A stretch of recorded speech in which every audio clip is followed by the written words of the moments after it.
Hey, if you had so much faith and you were in that situation, I'm He's sure the faithist of anybody. faithists. You're a faithist.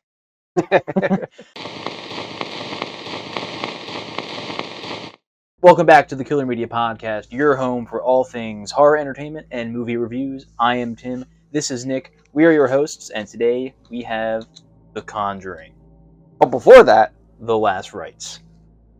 But before that, we have a little movie to review or talk about. Very interesting little movie. Yeah.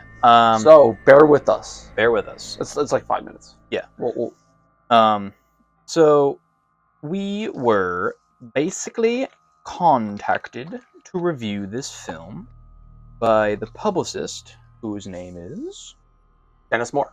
Dennis Moore. He contacted us and he said, "Hey, could you review our film?" We said, "Sure," just like the Zombie Con. So we watched it, and here is our review. I'll read you the synopsis first. It's called Flesh of the Unforgiven, and it stars. Do you have the names up? I did. And who it stars? Unprofessional. Look at this. My lord, he's not ready. Not ready. I'm ready. Promotion. I'm gonna set a little timer here. All right. The cast is Debbie Rochen, Joe Hollow, who is actually also the director, August Kiss, Adriana Ushishba, which was the high-pitched girl. John, the bartender, the friend. The friend. Oh my god, John E. McLaughlin. Excuse our pronunciation. McLennan. How do you? John McLennan. Excuse our pronunciation. Okay, we'll skip that last name. Yes, but he was the bartender. Rachel Victoria Stone was Kesnia. So some of these names, I'm like. I think it's going to list everybody. Yeah. But we got the main cast. That's honestly, there's only 4, 5 people. 3, 2, like a husband and the wife. Mm-hmm. So, all right. Yeah. So the synopsis for Flesh of the Unforgiven: a novelist with writer's block, Jack Russo, travels to a secluded cabin in the mountains of Quebec with his estranged wife, Sienna. His aggressive and impatient agent gives him a 72-hour deadline to complete a treatment for his next bestseller. As he lacks inspiration, his agent seemingly sends him a VHS tape to view, thinking this will catapult his imagination. Jack becomes obsessed with this sick and disturbing tape, yes, so much so that he soon gets pulled deeper and deeper into a state of phobia and hallucination until he can no longer identify reality. Sienna tries to desperately pull him back to the real world and focus on his book and their fragile marriage. But her secrets are even more life-altering than the VHS tape as she traverses the boundaries between the mortal realm and the supernatural fray, amidst the twisted games played by the Death Dealer and his manipulating legion of demons. So, that's the synopsis we got for this film. Synopsis. We'll throw some promotional pictures up of the film so you can look at those. I guess right off the bat, this is not our cup of tea. This is not the genre we usually watch, so it's kind of difficult to rate it because we don't go for this. It's very, in lack of better words, it's very softcore porn, torture like. Very. It's those types of movies. That's a whole kind of subgenre. It's very erotic. That's the good word. Erotic, yeah. Right. Erotic horror. So think like Hellraiser. Yeah. Pushed into erotica. Yeah. You know, a lot of that going on. Heavy inspiration from Hellraiser and a little bit of A Nightmare on Elm Street. Right. And The Shining. When I first read the synopsis, I'm like, this is literally The Shining because it's a guy going to a secluded place to write a book, you know. The beginning shot of the movie is literally like taken from The Shining. It's a camera away in the sky following a car while they're traversing to this destination. So the little hints and the nods I did enjoy. I thought they were nice. Cool little callbacks. It's never a bad thing to take inspiration from films. Right. There's only so much new things you can come up with. Sometimes you gotta extrapolate on like things that were already done before. Right. I did appreciate some of the practical effects, the blood effects. I thought they were pretty. They're done pretty good. And And then some, I guess, criticism on the acting. At some parts, it felt fine, and then other parts, it felt completely off. I don't know if that's just shooting on different days, not in a consecutive order. I don't know what exactly was going on, but some of it felt like cheap, but some of it did feel kind of good. So it was kind of iffy on the acting part. It wasn't. Yeah. They weren't conveying their true emotions, I feel. Especially the back and forth between the two main characters, the husband and the wife. Like the constant bickering, and then they made up, and then they were back to bickering. It was too much. Yeah, I think they were trying to capture like the relationship where, like, I mean, it's a relationship, so you want things to work out, but it didn't feel like it. Right. I didn't feel the chemistry. Mm-hmm. Yeah, the chemistry. That's a good way to put it. The erotic chemistry. The erotic chemistry. And I don't know what, if you can enlighten us maybe, like what's the point in putting that in a film? Like, is that, I know it has its own genre, but is it supposed to do something for the greater story? Or are you just putting it in there just to put it in there? You know, I don't understand. Again, we don't watch this type of stuff, so I don't know the meaning behind it. Because everything that's a director puts in a movie is intentional. Yeah, like 90% of it is intentional to serve a purpose. You know, obviously these demons, that's like, I guess, what they do. Yeah, sometimes people just, oh, looks cool, I'm just going to put it in. Sometimes there really isn't like a deeper meaning.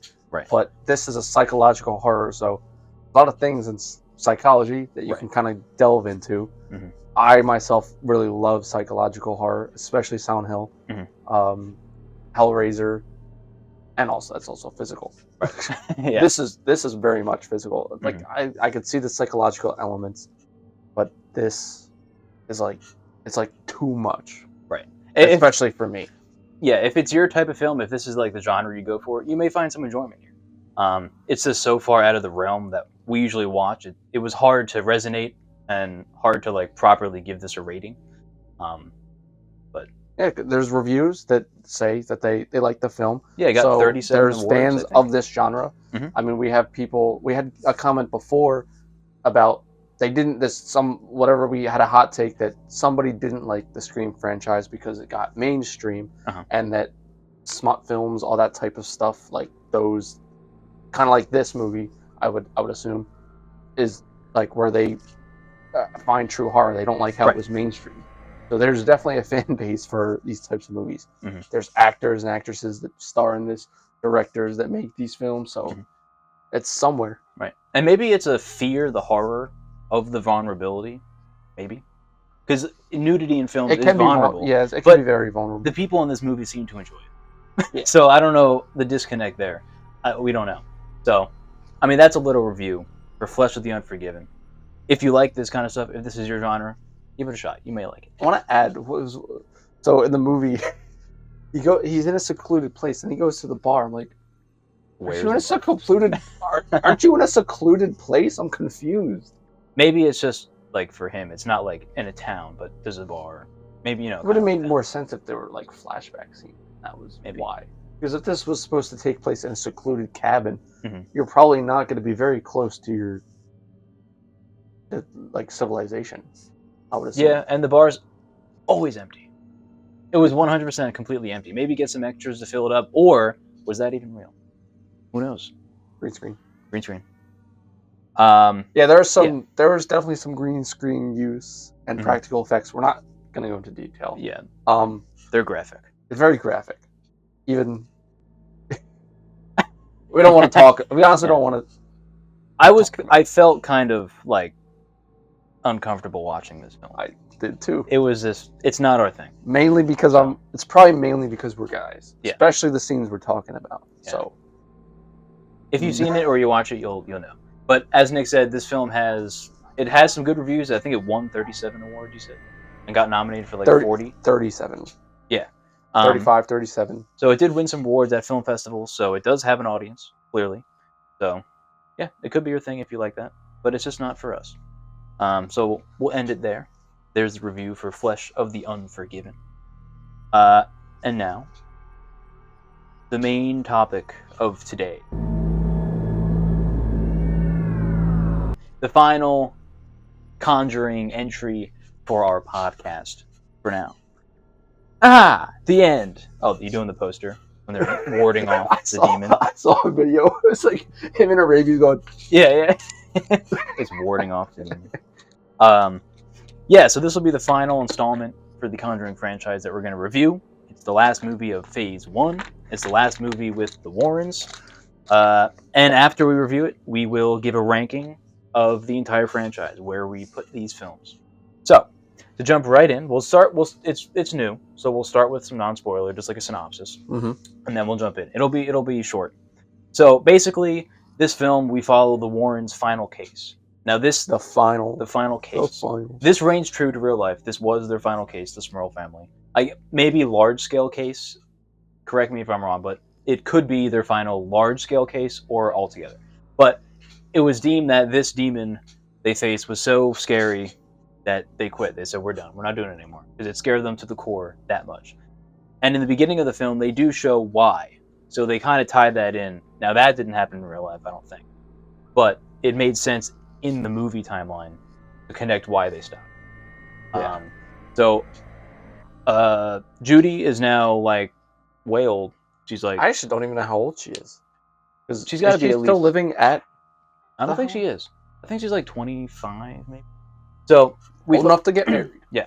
So we're following the Smurl family. The Smurls in this. Their house is getting haunted. The Warrens show up. Try to stop it. Honestly, typical of the Conjuring movies. Yeah. Honestly, mainly the first two Conjuring movies are like... It's kind of like the bread and butter. Yeah. Bread and butter of just the Warrens help a family out. Right. So they're called in to do their job, and stuff goes down. And I will say, with no spoilers, that it is a definitive end for them. I will say. Like, they don't end it on, well, there could be more of them. This is the end of Ed and Lorraine. Yeah. Their story. So I don't think we'll see them again as these actors. Yeah, I don't think Patrick and Vera will star. Maybe cameos if this series still goes on and on. Maybe old man, right? Old man Ed. Old man Ed. Even though he's already old. Yeah. Well, they're dead. So. Well, yeah, he is dead. The real life, not in the movie. So that's a little non-spoiler synopsis of the movie. We're gonna jump into spoiler talk now. So, spoilers ahead. If you haven't seen it, your warning has been explained to you. Sorry, Ed fucking dies. Fucking Ed. No, Ed does not die. So, we're gonna jump into our score. I may have to explain mine a little bit. So, we'll just do it. You'll say it and I'll say it. All right. In 3, 2, 1. 7.1. Now, why the 1? I averaged them out. I rated it critically. I gave it a 7.7 for a movie, and then I rated it on how I enjoyed it, 6.5. Averaged them out, 7.1. Okay. So, because again, this is kind of like the third one. A good movie, but as a Conjuring movie, it's not that strong. No. From what we wanted to expect based on the first two. The expectations were so high. Because they were high. The trailers were depicting this to be their last case, which it was. But it also said that it's the scariest case that they did, which ended up being the reason why they ended their cases. Right. But this just didn't feel like that. It didn't, but story-wise, it makes sense. I could see where it is. So, like, obviously, she gives birth to Judy. Right. A stillborn. Yeah. That's crazy. Yeah. So, take that years and years, like, this thing is still, like, after them. Right. That's pretty, like, realistically, it's got, like, a vendetta. Haunting. Yeah. And coming after your family, Judy's, like, that's stillborn, like, that's pretty heavy stuff. For, like, a minute. You know, like, pronounced dead for a minute. But then, all of a sudden, Judy comes back. Which, again, this movie did a great job closing their story, because now we know why they're always so protective. They were always protective in the other movies, but we just thought it was just because their kid, who isn't protective. Now we know why, like, actually extra protective they are. I would have loved for this to, like, have been built up through the movies. Right, if they had instead of this very beginning scene. Right. Which it took a lot of kind of, yeah, it does. That's what it kind of messes with the pacing, because they have to get you up to speed to what happened. I feel like maybe they didn't need to do all that. I feel like it wasn't necessary. but I guess they wanted to kind of introduce the scariness. Like they went straight into scary. Right. Like this movie, again, it's like the third one. It's a well-made movie. It's better than the third one, but it does have some core issues to it. Basically, the sound, the cinematography, the music, across the board, fantastic. They're all good. They're usually always good. Michael Chaves, whoever's got his name right. Whoever the cinematographer is for these movies, I don't know if it's the same as all of his films. I would assume it's the same one, because typically directors like to pick the same cinematographer. Mm-hmm. He's always done a great job. The cinematography is great in this. There's unique shots. He plays with the camera. That's good. So, and the acting, obviously, fantastic. All across every character. So, who are our characters? Obviously, we have Ed and Lorraine. We have Judy, and we have Tony. Tony is the new hubby. He is the husband for Judy. Well, I guess not husband until the end of the movie. Right. Now, I thought he was just going to be like a throw-in character that just does some weird thing. Like, not weird thing, but he like tries to help out and he's like a throwaway character. No, he's actually like written into this movie. And I didn't think they did it. I think they did a pretty good job with writing him in and having because he did stuff. Ed and him kind of. Ed is really funny in this towards Tony, which is the family dynamic, which I think these movies have always been about family. Right. Especially the Conjuring movies. Yeah. I wouldn't really much say about like Annabelle, the Annabelle movies or the Nun, but specifically the Conjuring. I mean, this is what they did. They helped families that felt unsafe in their house. Right. And in this, they were very unsafe. Yeah. One of them coughed up glass. Yeah. From the mirror. Yeah. Again. Which that was a neat little scene. It is pretty cool. There are some cool standout scenes. Yeah, is it Father Burke? Is that his name? I'm sorry, I forgot his name. He's dead. I'm bad with names. It sucks to see him die. I think it was Burke. Doesn't sound right. He's been in all the Conjuring movies, and he's so good. We're not ready. They had to kill him. They kill him off. Father Gordon. I think his name is Father Gordon. Excuse our ignorance.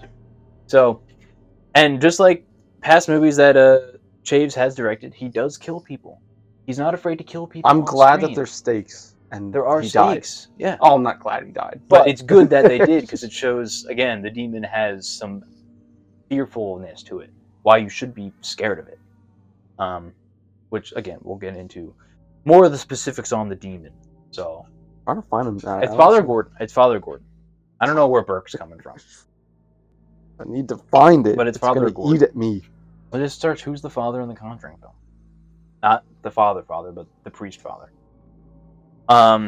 Yeah, the plot in this movie was kind of, I don't know, I'm kind of mixed on it. Like, overall, I still don't really know how I feel exactly about the film. I think because the expectations were so high, even though I didn't, that's just my mindset in going into these movies. I'm always expecting Conjuring 1 and 2. We're never going to get that, unless James Wan directs it.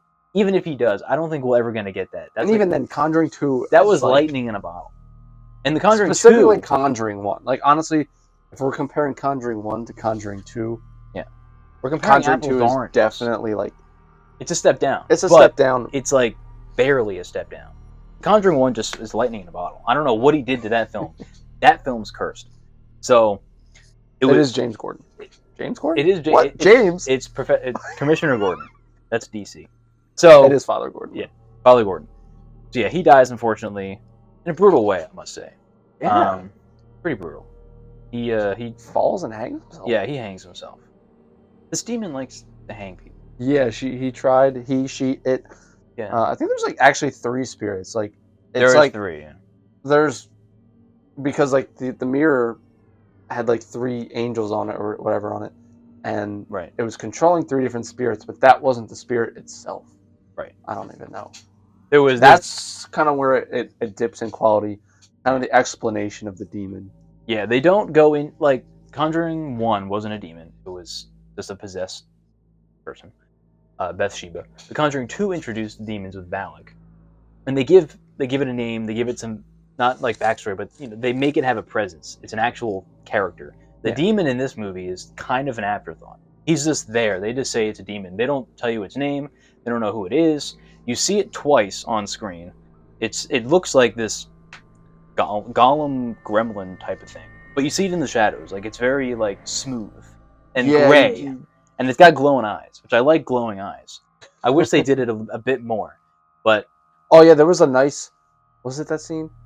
Yeah. There was a nice scene where she had the TV on, and behind her had I forget what it was, but it was like kind of glowing, and the lights turned on, and it was like pottery or stuff. I was like, it's so fun when they play with the eyes like that, because it actually really looks like it was somebody. Yeah, glowing eyes. They get you. We talked about this. With glowing eyes. He is, and whoever did Annabelle 2, Sandberg. So let's get into some highs and some negatives. Let's get into the negatives first. For me, this film focused too much on the human Warren's story rather than the Smurl's haunting. Yeah, I would have liked to see more of the Smurl dynamic. I thought it was a really good family dynamic when the scenes that we had with them.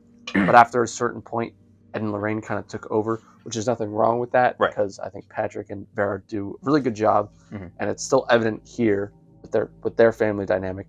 But I feel like the family aspect needs to be shared. Like, this is, depending on how you feel about the Ed and Lorraine in real life, these movies depict Ed and Lorraine, and we know who they are. They're good people. So I would have felt like there would have been more. I like the little comments that Tony was talking about with the pancakes. You always make pancakes? Is this part of the thing? Because in every movie he's making breakfast that they're in. So it was nice they brought that back. There's a lot of references to all the other Conjuring movies in it. So, and that we're going to get to the highs, but we're on negatives right now. So other than them, the balance between the scares and the human elements was kind of unbalanced. It was way more towards the Warrens and the heartfelt moments to sell the ending of this movie. And I think it did that well. I was very much invested in that. Like, I didn't care about the horror stuff. I cared more about human element, which is not what you want in a horror movie. But that's what he was going for, so it did work. Like, I didn't mind it. I was enthused with all of it. So, like, it was, again, it's portrayed well. And I do think this is a satisfying conclusion to their story. Other than that ending, the actual ending on how they expelled the demon was kind of lame as hell. It was. It was not. It was La Llorona type. It was really not great. It was La Llorona. First of all, you don't see the demon, like, at all. The demon is just, if you haven't seen it, the demon is an inanimate object. It's a mirror. That's like the form of the demon. It's literally just a haunted mirror. And the way they expelled it was literally just Judy saying, "You're not real, you're not here," and it just went away. Like, again, if it's this powerful and this scary, to say you're not real, and that's how it goes away, this feels kind of cheap. I mean, he literally burned. He's so powerful, he literally took over the will of Father Gordon, who probably has more faith than anybody in this whole movie. And Father Gordon was in, I was assuming, maybe a holy place. Yeah, I think he was. So, this demon was powerful. Yeah. Again, with the balance. The power scaling. It doesn't make sense. It was just like, you're not here. Yeah. You're not here. And that was it. Because Judy can obviously, she has the clairvoyance that Lorraine has. And as a kid, Lorraine's like, say this little speech thing, and it'll go away. You'll shut them out. But actually, you don't want to shut them out. You want to let them in, and then say, go away. Fight them off. Don't just ignore them, because then they'll keep coming back. Mm-hmm. And she has this issue with Annabelle. Like, her main villain, her arch nemesis, is Annabelle. Clearly. She does not like dolls. She does not like dolls. So they set that up to obviously be the end, but it didn't pay off, because it was just weak. Yeah, and it was just an unknown. We just didn't get any... For the last case, it was just like we didn't really have any information to really care about this demon and why it's really haunting them. Right. Other than she contacted the mirror, she touched the mirror. Yeah. Younger, and then it's followed her. That's all. Right. That's really the only vendetta. Right. Like, it's because obviously demons, they don't want to go back to hell. I guess that's where they go. Mm-hmm. And young Lorraine, obviously they're a threat because they have a lot of faith. So the demon's like, well, I'm just going to kill your child.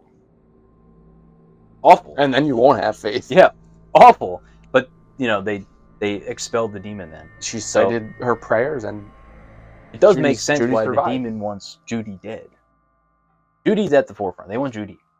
They want her dead, which is why somehow she was drawn this area. It subconsciously drew her to Pennsylvania. Shout out Pennsylvania and Bucks County. Don't dawes us. Stop it. It'll be fun. It'll be fun. What's another negative I had? Most of the scares in this felt kind of cheap. They kind of fell flat. There were some good ones, but most of them were just typical Michael Chaves, The Nun. They were just jump scares. They didn't really have any weight to them. The one jump scare in the movie did get me. There was some. I think there was one that got me. It was when he dropped his glasses in the room, the dad, and the face was right in front of the bed. The father was going to bed. He knocked his glasses off. He put them on, and then the demon's face was just in the bars of the foot of the bed. That got me because I knew a jump scare was going to happen. Was there a sound that played at all, or no? Yeah, it was a loud sound. I knew a jump scare was going to happen. It's obvious when one is, but I didn't know where it was going to come from. So when it came up, it was in a completely different area, and I was just like, oh, it gave me a little spook. Yeah, if you're gonna go with the cheap jump scares, because I'm gonna say all jump scares aren't cheap. Mm-hmm. I mean, jump scares are effective, right, but a lot of people just know when they're coming. Mm-hmm. The thing to do is to subvert those, and that one got him. Yeah, that one did pretty good. You knew it's coming, but you don't know when or where it's gonna be. It's not just a loud noise. It was a creepy face. Speaking of creepy faces, another negative is the CGI. It's not that great. Lady, no. The lady with the giant smile. Why couldn't you just do that practical? You did the other guy with the lantern practical. Oh, that wasn't CGI. That was really good, and he's creepy as hell. He was scary. And his laugh. That wasn't Michael Chaves, right? No, that wasn't. He did The Devil Made Me Do It. What are you talking about? Michael Chaves. He didn't do the second one. No. Well, no. I'm saying about the Crooked Man. I'm not talking about the Crooked Man. Oh, which guy? I'm talking about the guy in this one with the lantern, the axe, who's walking around just laughing. Well, I'm comparing that because the Crooked Man wasn't CGI. Right.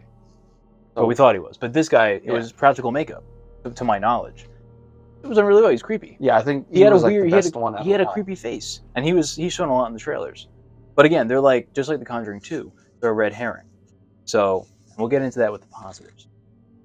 I think my final big negative is Ed and Lorraine Warren are in this movie a lot, right? But they don't show up to the house until 70% of the movie's over. Yeah, they kind of get there late. There's a 20-minute span of when they show up to the house and actually do the Conjuring stuff. Hey, this is based on true events. I know. But this is based on true events. The last 20 minutes. Yeah, the last 20 minutes. No, I mean they always and within that 5 minutes, yeah. 5 minutes and then they dip and get their money. So yeah, they're in it, but they don't do their Conjuring stuff until the last 20 minutes. So it was kind of that's where the pacing's it does slow down a bit. You're waiting for this to amp up.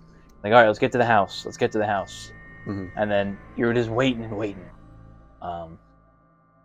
And those are the big negatives that affected my score. Honestly, yeah. I think the negatives are pretty big. Yeah. They're not even small nitpicks to make this. They do affect the film, but again, I'm going to say they affect the film in a way that I wish the film was done this way. It's kind of because my expectations, let's take 28 years later. Fantastic film. Yeah. Completely different than what we thought. Honestly. Which again made the score go, did we really like that? But it's just because we thought something was going to happen and it didn't. It doesn't mean it's bad. Exactly. But I think it was also about the trailer. Right. It felt some of these negatives do affect the film as technically the film. Yeah. But some of them is just the expectations that were different than what we thought. But when you think about it, after you see what was given, you're like, all right, it makes sense with the story, cool, and then it works. It kind of balances out, which is why I critiqued it two different ways, and averaged those scores out. It makes sense. Yeah, it makes sense. Those are the big negatives. Pretty much everything else I thought was pretty fine. We honestly have the same negative reviews. Right. Of pretty much the connecting of the demon Right. The demon should have been Valak. Yeah, that's what I'm saying. I feel like it should not either Annabelle or Valak. Right. I felt that maybe if it was Annabelle, that it would have been. And she's in this film. I feel like Annabelle was like so much already in Annabelle Comes Home that had already like attacked Judy. I felt like it would have been like the same thing over again. So maybe not Annabelle, but I felt Valak would have been a way better chance to actually make work. Even though she's completely made up to the Warrens. Yeah. But it made sense connecting it to Sister Irene. Sister Irene. She has a vendetta against the Warrens. Yeah. Like that's literally canon, and she has a vendetta. She wants them dead. She wanted Ed dead, and she showed her that when they were exercising Maurice.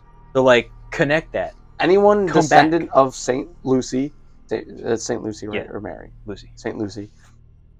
Anyone with clairvoyance, so that means Judy. So that makes it two people with clairvoyance would have been like a big flag for Valak to come back. And that should have been the driving focus. You have this gift, the clairvoyance, but you're gonna have a demon with it that you have to constantly fight. Like that's the constant. Clairvoyance. Yeah. So it should have been Valak. And I'm probably just saying Lost potential. Probably just saying that because Valak's just badass and scary as hell. Even though both of the movies didn't do too well, but like in general, it kind of even makes more sense, kind of, because the end credit scene of The Nun 2 was them getting this call. Yeah. So it's like it was in that movie, connected, but the director's like, yeah, we didn't want to do that. So I'm like, why? Why? That's what he said. He didn't want he gave a reason, maybe because like, oh, we've seen them before, but like, if it's a franchise closer of the whole franchise, connect it this way. Yeah. Finally defeat Valak like once and for all, you know. Honestly, like because the way the Nun 1, she wasn't defeated. The Nun 2, she wasn't defeated. Right. And then they kind of just let that story go, where Maurice gets exorcised, but we know that Valak was still around because then in The Conjuring 2, she was the enemy. Right. And then even then, I guess she just kind of ran away. I guess and I don't feel like The Conjuring 2 was that good of an ending for her to like expel her Valak completely. It was very quick because it was just like, I know your name. Goodbye. So I feel like the last rites would have made way better choices if it was Valak. Yeah. Even still connected to the mirror, because honestly, the mirror part was still good. Yeah. And I did like the mirror. We'll get into positives now. The mirror. I think the mirror is a good MacGuffin kind. It's creepy. It's a creepy mirror. It's huge. It weighs 1 million pounds. It's creepy. Honestly, a lot of the objects that the Warrens have that were possessed or whatever, with conduits, they're like tiny items. Yeah. Like maybe except for like the dress, but that's like big. That's kind of a cool concept too. Yeah. But it's like a big giant mirror coming after you. It moved. It's scary. Yeah. It moved. It literally moved. It literally dragged Tony. Oh my god! I thought he was gonna die. I thought so too. Again, Michael Chase is good with putting stakes in movies. He knows how to direct like a person in peril. Yeah, the other Conjurings, you didn't really fear for Ed and Lorraine. You didn't. You always know that Ed and Lorraine are going to be safe because the movie has to go on, and we know that they don't die. But to be honest, I thought Ed could have died in this. They could have deviated from real life. A chance that I had a thought that I was like, he might do it. Yeah, because obviously later in his life, dead now, but they could have done whatever. Again, I don't think they would have because it would have been disrespectful. But he set it up to where you could be like, is he about to die here? It made you think. It did. Made you look. Continuity. One of the only continuity in this whole franchise that makes sense is he still has ramifications of his heart attack. We talked about that. They kind of come up playing. He still eats red meat. Yeah, and he doesn't know what egg whites are. and then his doctor got pissed at him. He's like, "You're gonna die if you don't stop." Clearly, he's a man. He's getting old. He doesn't want to admit it. Old man Ed is kind of fun. He doesn't want to admit it. He's playing ping pong, and that takes the wind out of him. literally the scene when Tony is like trying to get their permission to marry Judy. He's in that moment like having a heart attack. Like he's winded, and he's to take that information in. I thought that was going to put him over the edge, and like actually like here comes taking account him fighting this thing. It's like he was close. Yeah, he was definitely winded. Like, he was holding on to stuff. He's good at ping pong. Ed is good at ping pong. Ed's got balls. I like there was like kind of the sections of Tony and Ed, and then Judy and Lorraine. Mm-hmm. I think Lorraine and Judy's relationship, I think they did a pretty good job. They did pretty. I think we did a pretty. They did a pretty good job depicting that her not wanting to have her. She kind of doesn't want her clairvoyance, but at the same time feels obligated to help this family. Mm-hmm. She kind of just wants to shut things out. She's always having trouble. She can't contain it like Lorraine has. She hasn't really done so, but Lorraine, I think, did a really good job. She did a pretty good job. No, they all died. Yeah, another positive. Closing the story out with the Warrens, like we mentioned before, this film really puts it into motion that they want to stop. Multiple times, they're like, "We're done." They're just drawn to it, though, and mainly because they're old. So it's like they're getting older. They want to move on to more things. They want to relax. They want to retire. But something, originally they got the call from Father Gordon. It was like, "Hey, we got this family." They're like, "No, we're not doing it. Sorry." Ed wants to, because Ed is the main guy who always just wants to help people. Lorraine was like, "No, we got to calm down. You're going to die if you go in there with your heart condition. You got to stop." So clearly they want to end it. They don't want to push it. Nope. And then jumping back to a slight negative, I don't understand why Judy is so forefront into this family without telling her parents. Like, why wouldn't she say, "Hey," she knows they love helping people. Why wouldn't you say, "Hey, let's help this family"? Why go there just all by yourself? I didn't get that. Yeah, I guess I could agree. Clearly she's terrified because she's seeing all this stuff. So why would she go to it when she was told to always shut it out? And that's what she's been doing. That confused me. Maybe it was Father Gordon that pushed her over the edge to really be like, someone in my life actually I care about died. As much as Ed and Lorraine liked Father Gordon, I think Judy was kind of young enough that almost a lot of her life she knew him. I think it's different for Ed and Lorraine. I don't think they knew him for that much. So I feel like there's a difference between as a kid, when you grow up as a kid and you meet somebody as a kid, mm-hmm. You're kind of growing up with them, like that's kind of your whole life that you've known them, right? Versus like kind of like a part of your life. Mm-hmm. So maybe I think Judy was more inclined to actually like figure what happened, right? About that makes more sense. Father Gordon. It was another father figure. Right? Yeah, I can see that. That makes sense. Ed's too busy eating red meat. Yeah, and egg yellows, and the yolks. Eating the yellow eggs. That cholesterol. Another positive of mine. I love Michael Chaves really tried to bring back what The Conjuring 1 did and 2 did so well. You can see it in not the opening of the movie, but the opening of the Smurls. Mm-hmm. It's the same chaotic walkthrough of the house that The Conjuring 1 did when they were moving in. You had a rock song play, like an 80s song. You got a shaky person holding the camera, walking through the house. You're seeing everybody in the house. Like you're one of the family members. They did that in The Conjuring 1, and then they did that in The Conjuring 3. He did the same thing. So that was very reminiscent of The Conjuring 1. The street they were on with all the houses was reminiscent of The Conjuring 2, the house location. It looked like the same kind of street, the way the houses were arranged. The way you have the main demon using these other spirits.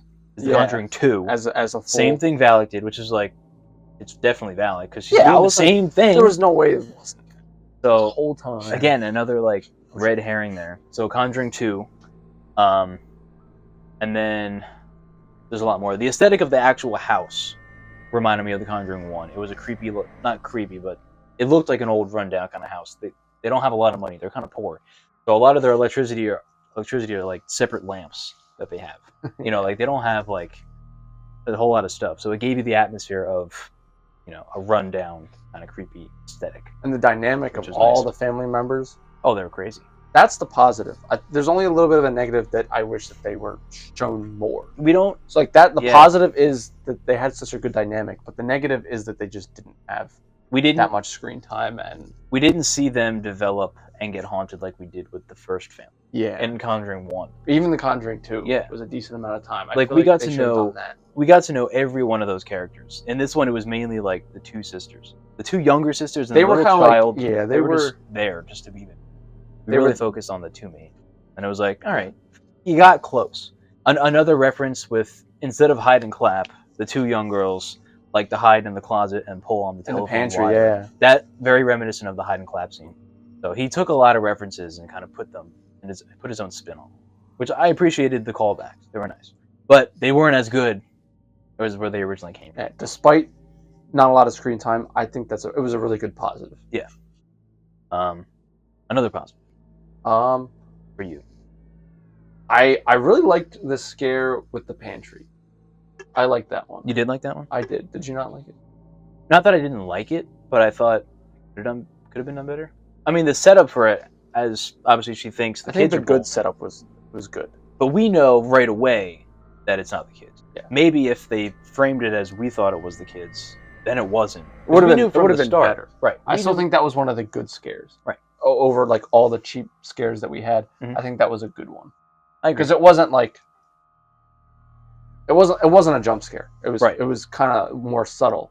But I guess it could have been a little bit better. Right. But I think compared to the other, because at the end there was no jump scare. There's nothing there. Yeah. The light went on and it was just empty, and the cord fell. Maybe I'm obsessed with glowing eyes. Maybe if you had some glowing eyes, or you because in the I one feel like shot, the glowing eyes right there would have been too much because it's everywhere. Yeah, I like glowing eyes. It's just a bias. Like what they did with the I'm going to call him the farmer guy. He looked like a farmer with the guy with the lantern. He's on what's that cowboy's name? The picture frame. That's a very iconic movie cowboy guy. Anyway, there's a picture frame in the basement, kind of like what they do with the nun. He kind of blends in with that photo. I liked. He's standing. Yeah, and you can't quite tell in the dark that if it's him or not. You're like, is somebody there? At first I was like, no one's there, and then I was like, wait, there is somebody there.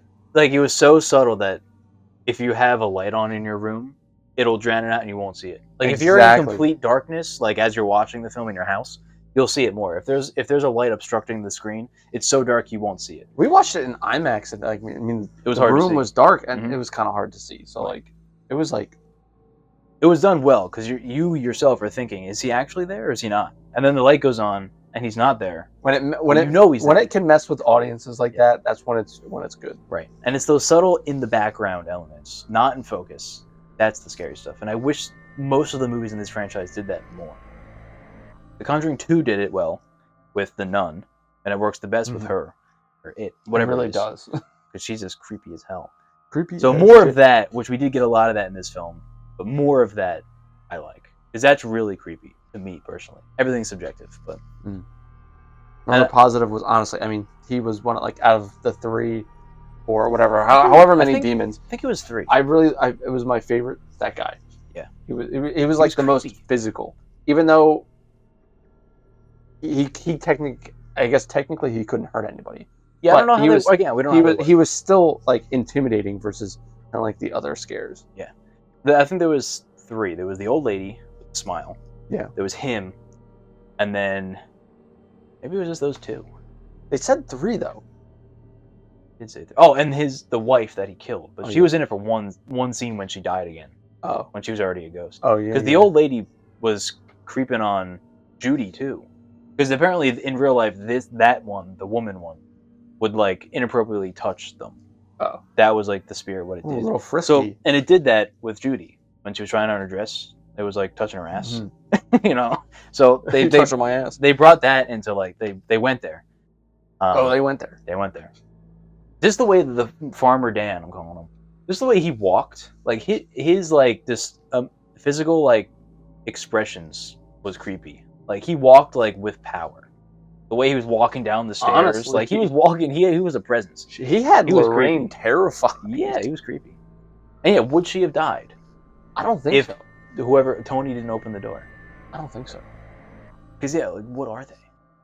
I don't know. Because the only other time that we had was it who else got hit?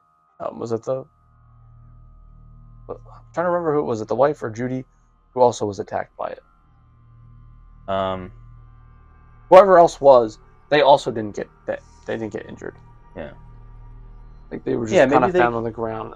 Like I don't know. It's something about like physical manifestation doesn't seem like they like the spirit can kind of hurt you in that way. Like, it can make you cough up glass. So, like, yeah, it's I don't know. And again, the main goal is to make you lose faith so it can possess you. But honestly, whatever it does, maybe it's not even real. Like, who knows? Yeah. So it messes with your mind to make you lose control and faith. Right. And it made Judy lose control. That's how we'll explain it like that. Yeah. That's it. That's canon. That's canon. That's canon. And because Judy doesn't like Annabelle, Annabelle again was in this film, but not the demon. It wasn't actually Annabelle. Right. So this demon somehow, I guess they can do whatever they want. They used Annabelle to creep out Judy so much that it did possess her, I think. The actual demon. It did. Because she was actually possessed. Yeah. I'm going to assume by the real demon. Yeah. The demon actually possessed Father Gordon, too. Yeah. And then the demon goes in you, and it kills you by having you kill yourself. And then I guess it chooses the next victim. How did Father Gordon lose faith? And when he dropped that cross, it was done. Come on, man. That's when he dropped the cross and it burned, I'm like, all right, his faith is now gone. He's getting possessed. Hey, if you had so much faith and you were in that situation, I'm sure anybody... You're a faithist. Yeah, the Annabelle scene, most of them were good. There was one bad Annabelle scene. She was like this giant bobblehead. She became a giant... Why? Kind of chasing like the Crooked Man did, but just not as good because it didn't look good. All the other movies before this, we see Annabelle never move, pretty much. Mm-hmm. She's always still. But in this one, she came to life. That scene kind of ruined it. That scene worked well. It was creepy. It made you cringe the way she like contorted and stood up. That's good. After the fact, I thought they were gonna have like her demon form come out, or like the child run at her, kind of like they did in the other movies. But no, she was this giant. She kind of looked like an inflatable. Yeah, like crawling. That's honestly the best way to describe it. It didn't look great. That's a good way to describe it. It kind of really looked an inflatable bobblehead. Yeah, it looked Roblox-ish kind of. Like it was like that did not convey. But when she's there rocking on the rocking chair, good. That's what Annabelle should do. Yeah, there's a few scenes. There's rocking chairs, even empty ones. It was like Annabelle, but not Annabelle. She was there. If only like she made like a snippet of an actual appearance, but no, she was back in her home, locked behind the glass. Do you wonder if we're gonna get any more Annabelle? I guarantee we will. I don't think her story is done with Judy. They're definitely going to make phase 2. I guess they're definitely making phase 2. She has to confront her main demon now, Annabelle. Does. She has to finally, like, once and for all. I feel like Val's got to come. Val has to come back at that point now. Emo. Maybe phase 2 will then pick up mostly about Ed and Lorraine kind of leaving. I guess I don't know how demons think or how they are, but they must know who Ed and Lorraine are. They must know. Yeah. They're gonna go after their lineage. So I think Judy's gonna be in trouble. Judy, they really set up that Judy and Tony would take their place and move on. So if we get future Conjuring movies, we're going to follow them taking on cases. No longer Ed and Lorraine. My only worry is if we keep up with the same actors. So is it going to be the same actors for Judy and Tony? I mean, so. Do I feel as if the relationship will be as good as Ed and Lorraine? We'll have to wait and see. I think they did a really good job, though. They had good chemistry in this film. They did, yeah. And obviously, the more we see them, the more we'll get used to them. But maybe the main issue, I really liked their relationship, but it was more focused on kind of Ed teaching Tony and then Lorraine teaching Judy. Right. There was kind of limited amount of time with them. This is true. But the scenes they were, I think, were done well. They were little, but they were done well. I just want to see more of them. Right. So to kind of make my judgment. Right. And to, I guess, last point that we'll jump into our ranking. We're rambling on a bit. There's a lot to talk about. We like to just talk about. That's why you should join the Discord. Yeah, join the Discord. Talk if you like to talk. Like and subscribe if you're liking our absolute crazy rants. We thank you for joining. Yes. Make sure you do hit the subscribe. Yes. So, I guess it's not about the movie specifically, but the movie itself is fucking up the box office. It's killing it. It broke the records. It's the highest grossing horror film for an opening weekend ever. It beat It 2017. Wow. And fun fact, The Nun is the second movie in this whole franchise that had the highest grossing box office record, which is kind of crazy of the whole when you franchise. think about that. And in its entire run, The Nun had 53 million in its entire run, and that was the record. This in the opening weekend is 194. So That's more than doubled it in its opening weekend than The Nuns had in its entire run. Wild. And I think it's because they marketed this as the end. Everybody wants to see how it ends. They literally pushed it. Well, we get to see why they ended it. Yeah. Also, Annabelle. Honestly, how good the movie actually is, the marketing for this I think was really good. You see these trailers all the time, everywhere. Last rites. Yeah. The last time. last case. The Annabelle on tour thing, I think, pushed people's interest a lot. This was so and recent. then also the news about Matt Rife. Buying it. There's a lot of just Conjuring on people's minds, so they want to see it. On purpose.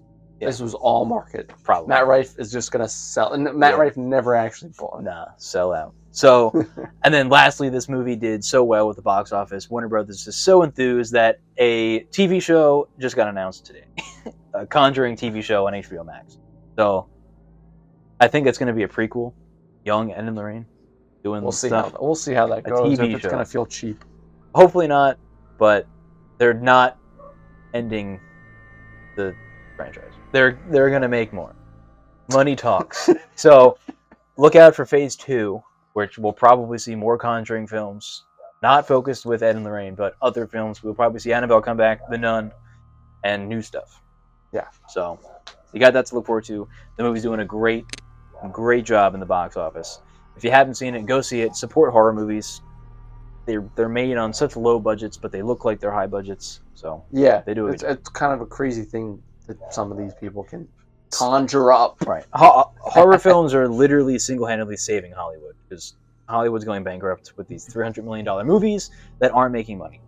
So, yes. Now we'll rank the franchise from worst to best fairly quickly. We'll give like a one-sentence reasoning why, and then that'll be it. So, for me, we share we probably share. So we'll go one at a time. I'll go first, then you can go. Yeah.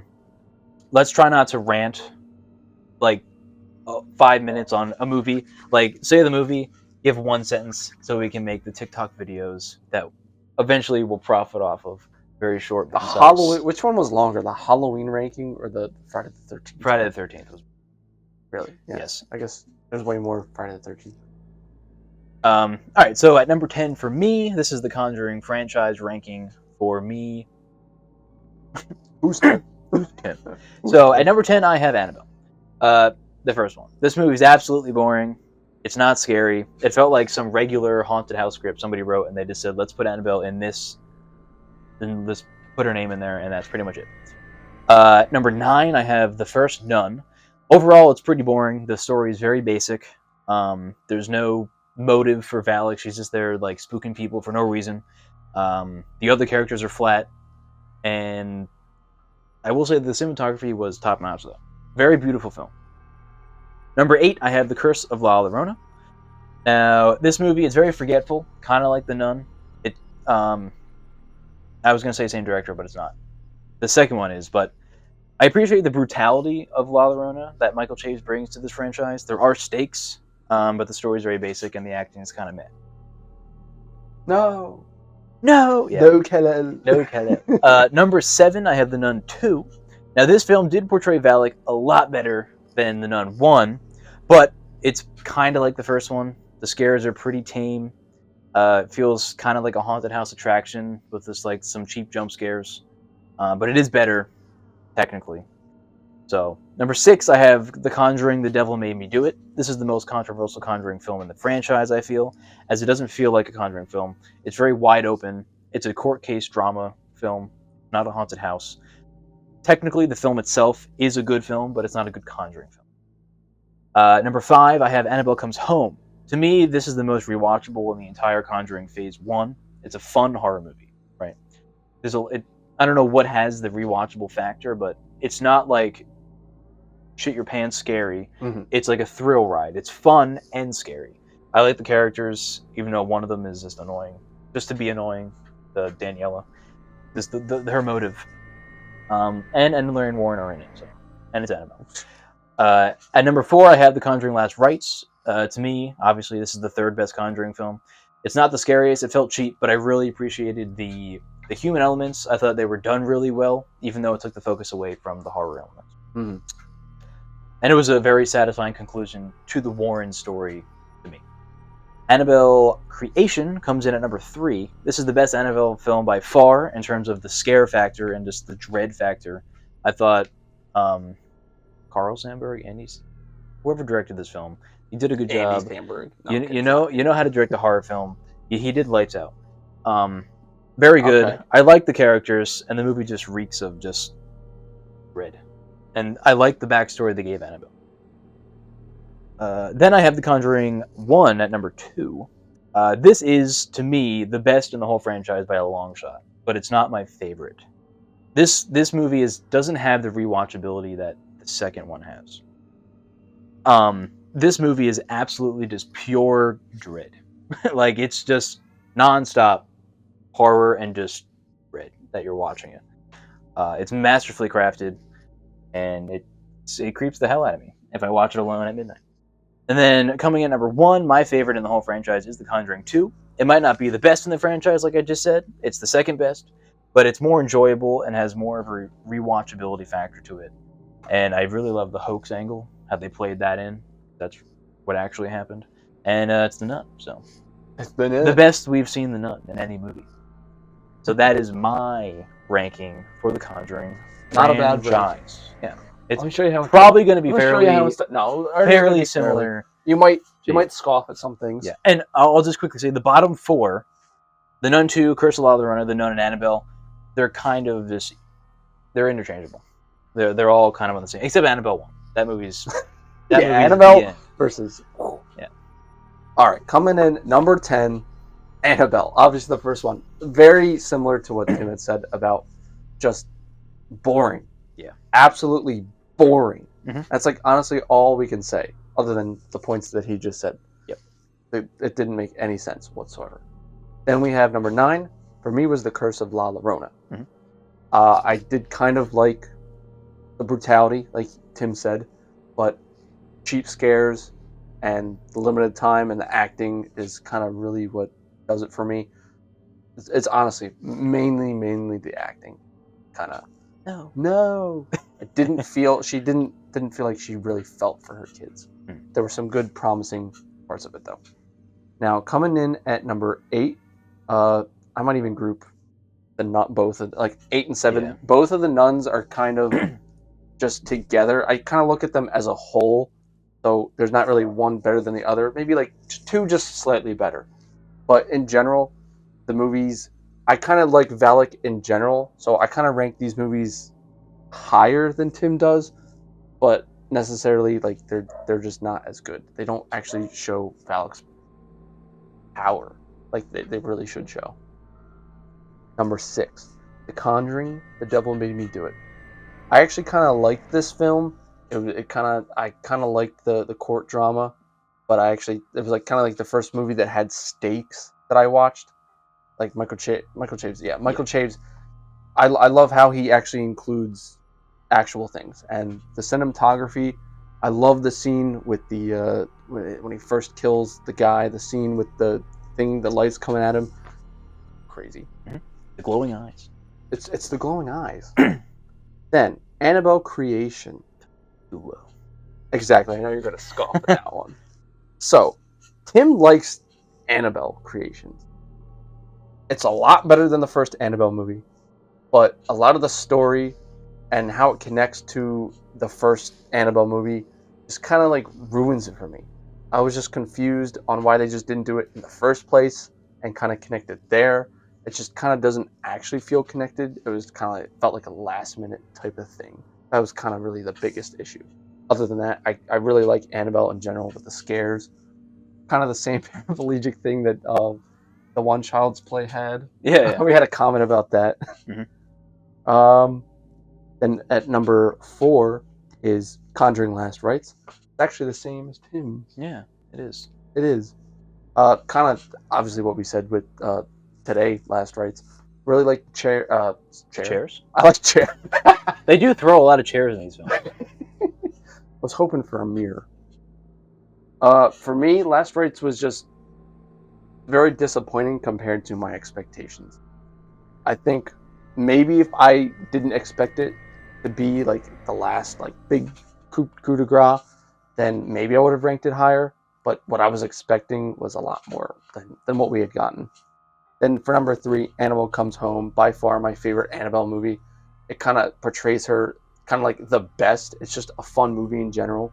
I like the characters, some of the arcs, and just kind of introducing Judy and her clairvoyance compared to how Lorraine handles it. Then for number 2, I do like The Conjuring 2, number 2, but look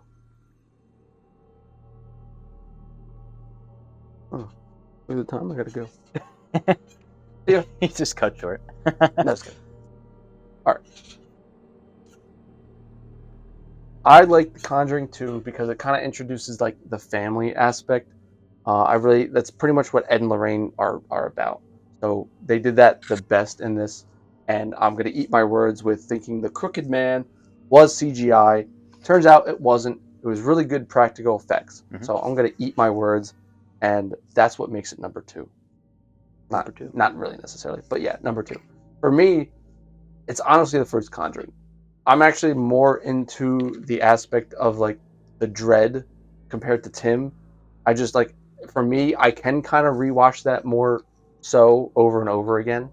I don't know what it's about, but I think it's like lightning in a bottle. It's like kind of hard to explain why, because The Conjuring, it's like, it's cursed. Like it's the movie like itself is haunted. There is something about like the exorcism. I think everything comes together. It's the first one. It's really hard to top the first one in any franchise. It's kind of like just the first one. Anything after that is just, it's usually not as good. Mm-hmm. Good ranking. Best ranking. We're pretty much similar. It is. Like 2 of our movies, I think, were different. And then lastly, I forgot. I just knew you were gonna scoff at Annabelle Creed. It's so good. It's the 3rd best. So, The Conjuring 2. Why I have it at number 1 more so is it has the best scene in the entire all 10 movies with Ed playing Elvis. That's the best scene in the whole, the entire franchise. It's the most wholesome. It's like we're back in reality where evil is gone. We can fight it. I'll say that The Conjuring 2 definitely, that is like the most, like the best portrayal of Ed and Lorraine's 100% relationship. 100%. Even over The Conjuring, even though I like The Conjuring 1, Conjuring 2 still has like the best out of all of them. Because we get more of it because Ed is actually in danger. Yeah. And you can see how much Lorraine loves Ed, trying to save him. And so it conveys that a lot. Mm-hmm. Yeah. Yeah. Who directed 2? James Wan. He did both of them. Oh, he did too? That's why it was just as good almost. Okay. It just felt more Hollywood-esque. But yes, maybe, yeah. He did both of them. Why didn't he do the 3rd? Because he wanted to do Aquaman instead and get the DC money. God, I really wish if we had a whole James Wan Conjuring, we could have had an anthology here. Obviously, he wouldn't be able to do all of them. Like I would have. No. I mean, like it would have been way longer if he was the only one directing all of these movies. I'm talking about just the Conjurings. Just the Conjurings. I think would have been his good franchise. Honestly, he should have just been given complete control over like the whole thing. Well, I think like he did have a say. He produced all of them, I think. And how much of a say does he really have, though? He had a lot of say in this new one. Okay. He's on set. He's in interviews. He's given the director like. I mean, he's even in the movie at the end. Yeah. So, we've got to touch on that. In the end of the new movie, Conjuring Last Rites, we have some of the Perron families. We have the mom and one of the daughters. Yeah. We have the mom and one of the daughters in The Conjuring 2 show up. James Wan's there, and I think that's it. But they brought back some of the characters, which was nice. In real life, they hate the Warrens, so they wouldn't be there. But in the movies, they love the Warrens. So, of course, they're going to be at Judy and Tony's wedding. So funny. It's how it is. I mean, it's how it is. So, it was a nice touch to, again, wrap up the whole franchise. Yep. Pretty much it. Although this franchise has a lot of highs and lows, mostly lows, it's still a very enjoyable franchise as a whole. It's fun. There's only like a select few of the movies that I really would rewatch over and over again. A lot of these movies are kind of like one and dones for me. Right. It's not something that I'm like kind of lingering for. Mainly the ones with Ed and Lorraine. It's kind of just they're really good with showing the relationship. Yeah. But most of the movies with Ed and Lorraine is more rewatchable than the other ones. Yeah, I agree. And that's all we got. Oh. It doesn't stay crushed. That's all we got. So that's crush your bones into dust. It's a new vid on the box. So we hope you enjoyed our little Conjuring marathon here for the past 5 weeks, however long it's been. We're reviewing all 10 of these movies. That was pretty much my first time, honestly, watching all of the movies because, like, I think I've seen a couple of them like once, so I didn't really know the whole story until now, watching all these movies. But it's been a fun time. It is fun. Sadly, it is the end until we get to phase 2. Yeah, and it's gonna happen because the money talks. So we are getting more. Phase 2 will be happening. When? Who knows? James Wan was like, maybe we'll give it like 5 years of rest. Give it a rest. Then we'll come back to it. But they probably want to capitalize on it now. So I'm sure we'll see something in the next few years. Let him sleep. Yeah. I'm sure we'll see something in the next few years. He's busy with Saw. Good for Saw. Right. But it's Blumhouse. We'll jump into that some other time. Maybe Blumhouse will let him have full reign. Yeah. And he can go. Right. And then quickly to mention some comments that we got for people that have seen this. We had a comment from our friend of the channel, Luke. He said he hasn't seen it. The channel's name is Luke. Yeah. He hasn't seen it yet. But I think he wants to. Fucking see it, Luke. Yeah. God! And then Jeremy Roberts commented. He said he was entertained throughout, but just like us, he was disappointed that they didn't go into who the demon was. That's just like they did with Valak. And he thought the 2 cringe scenes was with Annabelle and the mirror spinning rapidly, and then it just stopped. I thought it was kind of creepy, but it was just kind of spinning. I'm like, what's gonna happen? It's gonna go Super Saiyan and just go phew. That reminds me of from Scary Movie 3 with the spinning chair when when they're spoofing the and she's like So shout out to you guys for commenting. Nobody else did, so shame on you. You don't get to be in the video. But we hope you enjoyed the Conjuring talk. We hope you enjoyed this episode. We hope you tune in next week, which will be the Jaws episode. Jaws. I'm actually wearing the shirt now because since this is going out first, I forgot. You past me forgot to wear the Jaws shirt. Yeah. Past him, real life. Future him, video format. Yeah. And in next week's episode, we mentioned that this episode is going to be after that, but it's not. I messed up a few times on that. So enjoy that. It's a great episode. Wait till you see his score on Jaws. It'll blow your fucking mind. It pissed me off. About that. Sorry. Yeah, you'll find out later. It got really huge. So, as always, if you liked our content, like and subscribe and hit the notification bell so you know when we upload. We post daily TikToks, daily Instagrams with trivia, and we post randomly on Threads just to get some information, just to tell you some news, just to chat with you. So it's fun there. Yeah, it's fun having that community on Threads. Yeah, it's awesome. So you should also make sure to try to Discord. Mm-hmm. Yeah, Discord. So a lot easier. I think that'll be a lot easier to talk. I think it's even more personal because there's microphones.